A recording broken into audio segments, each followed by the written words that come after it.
Renting is throwing money away. You've heard that your whole life. Your parents said it. Your coworkers said it when they bought their first house. You probably said it to yourself every time you wrote a rent check. And for a long time, that logic felt airtight. Why pay someone else's mortgage when you could be building equity in your own home? Here's the problem. The math doesn't always back that up. And in 2026, with mortgage rates where they are and home prices where they are, this myth is genuinely costing people money, not just philosophically, but in real dollars. This video is going to show you the actual numbers. No opinion, no ideology, just math. If you're in your 30s or 40s, you are almost certainly wrestling with this question right now. Whether to buy a home, when to buy, or whether the home you already have is actually serving your financial goals. This video is for you if you're renting and wondering if you're behind. It's also for you if you own a home and assume that makes you financially ahead. By the end of this, you'll understand the real cost of buying versus renting, the variables that actually determine which one wins for your situation, and how to run a quick version of this math for yourself. We are not here to tell you whether to rent or buy. That's your decision. We're here to make sure you're making it with accurate information, not a 40-year-old assumption that hasn't been stress tested since interest rates were at 3%. Let's get into it. First, let's actually steelman the myth, because it's not completely wrong. When you buy a home and pay down a mortgage, a portion of each payment builds equity. That's real wealth. It's on your balance sheet. When you rent, your monthly payment produces zero equity. That part is true. The myth falls apart when people stop the analysis there, because there are enormous costs to homeownership that renters don't pay, and most people mentally exclude them when doing the comparison. Here's what the renting throws money away logic ignores: mortgage interest. In the early years of a 30-year mortgage, the overwhelming majority of your payment goes to interest, not principal. On a $400,000 loan at 7%, you're paying roughly $2,330 per month in interest alone in year one.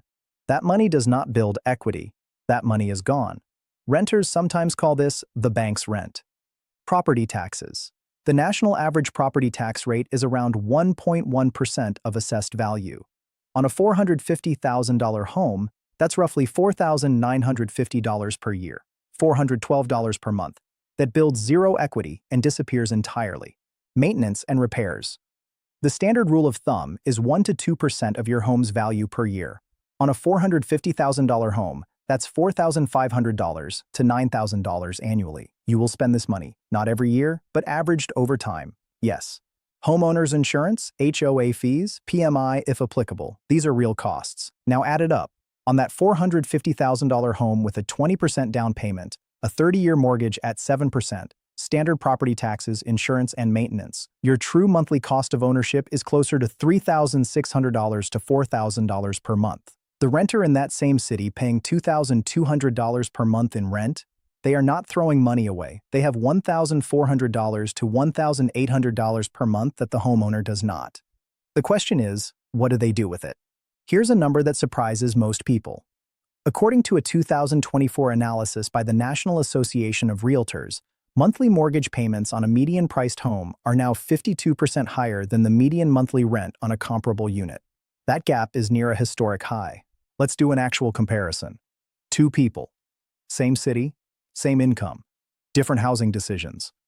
Person A, the buyer, purchases a home for $450,000, puts 20% down, $90,000, takes a 30-year mortgage at 7% on the remaining $360,000. Monthly mortgage payment, principal plus interest, $2,395, property taxes, 1.1% divided by 12, $413, homeowner's insurance, $125, maintenance reserve, 1.5% divided by 12, $563, total monthly cost, approximately $3,496. After 5 years, they've paid roughly $210,000 in total housing costs. Their equity, accounting for a modest 3% annual appreciation, is approximately $105,000 to $115,000. Net cost after equity gain, roughly $95,000 to $105,000 out of pocket over 5 years. Person B. The renter rents a comparable unit for $2,200 per month, invests the $90,000 down payment they didn't spend into a low-cost index fund at Vanguard or Fidelity, something tracking the S&P 500. Invests the monthly savings versus Person A, roughly $1,296 per month, into the same account.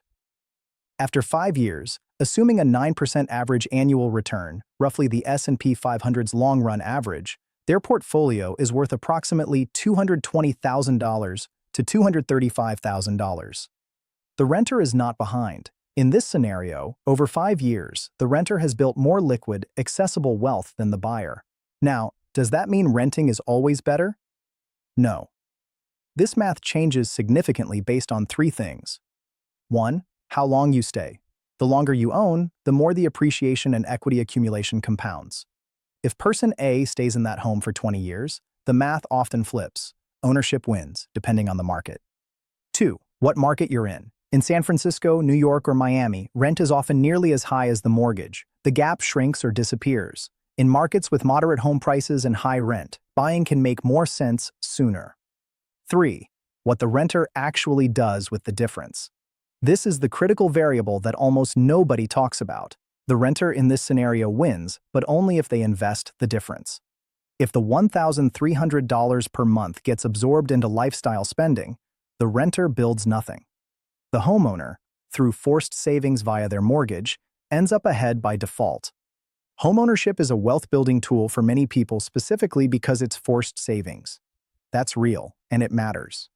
Stop thinking of the rent versus buy decision as a values question.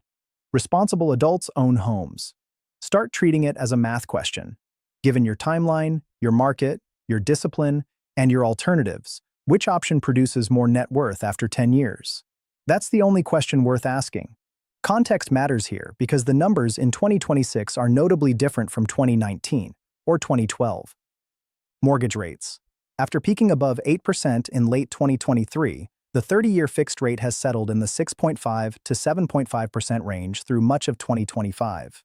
That is more than double what buyers were paying in 2020 and 2021. Home prices. The national median home price is approximately $420,000 to $430,000. Prices did not correct significantly after rates rose, inventory stayed tight, and demand in many markets held firm. Rent trends. Rents, after spiking post-pandemic, have stabilized or modestly declined in a number of major metros as new multifamily supply came online. In some cities, renting has actually gotten relatively more competitive versus buying. What does this mean for you? The affordability math for buying is harder in 2026 than it has been in decades. If you're waiting for rates to drop to 3% again before buying, that may not be the right framework. Rates in the 5 to 6% range would be a meaningful improvement, but 3% was a historic anomaly, not a baseline. The practical question to ask yourself, if rates drop to 5.5%, would buying in your market make financial sense? If yes, that's useful information. You have a target. If no, then the rate isn't actually your primary obstacle. The price-to-income ratio in your market is. There's a metric called the price-to-rent ratio. Divide the purchase price of a home by the annual rent for a comparable unit. A ratio below 15 generally favors buying. A ratio above 20 generally favors renting. In many coastal cities, that ratio is currently 25 to 35 or higher. In more affordable Midwest or Southeast markets, it's closer to 14 to 18. Know your market's number. It gives you a cleaner framework than gut feel. Here are the 5 questions that actually determine whether buying is right for you right now. Question 1. How long are you staying? The break-even point on a home purchase, factoring in closing costs, transaction costs, and the early interest-heavy years of a mortgage, is typically 5 to 7 years in most markets. If you don't see yourself in the same city in 7 years, renting is almost certainly the better financial choice. Question 2.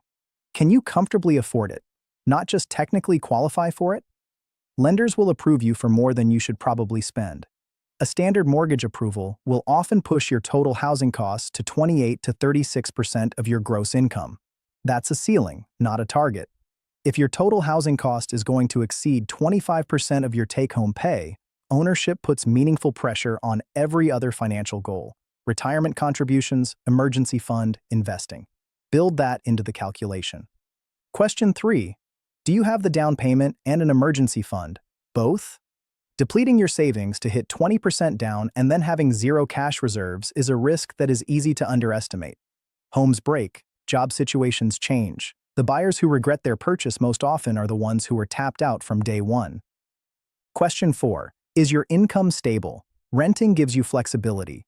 A mortgage is a 30-year fixed obligation. If your income is variable, if you're in a transitional career period, or if there's any real probability of relocation in the next few years, that flexibility has economic value. Question 5. What would you actually do with the money if you rented? Be honest with yourself. If the answer is invest the difference every month, run the numbers, and renting may well come out ahead. If the answer is I'd probably spend it, then homeownership's forced savings mechanism may be the more realistic path to building wealth for you specifically. There's no shame in either answer. The point is to make the decision based on your actual behavior, not an idealized version of yourself. Here's what we covered today. Renting is not throwing money away. Mortgage interest, property taxes, maintenance, and insurance are also throwing money away. They build no equity. The real question is whether the total cost of ownership outweighs the cost of renting plus what you do with the difference. The math depends on your market, your timeline, and your investing behavior. Run your actual numbers. The price-to-rent ratio in your city is a quick starting point. In 2026, the affordability of buying is at a multi-decade low in many markets. That doesn't mean you shouldn't buy. It means the math needs to be more deliberate than it was 5 years ago. The 5 questions that actually determine whether to buy: how long are you staying? Can you genuinely afford it? Do you have both a down payment and an emergency fund? Is your income stable? And what would you actually do with the money if you rented? Neither choice is inherently better. Both can build wealth. The one that builds your wealth is the one that fits your market, your timeline, and your behavior. If you got something out of this, share it with someone who's in the middle of this decision right now. You might save them from buying or renting for the wrong reasons. If you want to go deeper on the investing side of this, specifically how to build wealth through a brokerage account if you're renting, that video is linked right here. Subscribe if you want more of this. No hype, no shortcuts, just the math.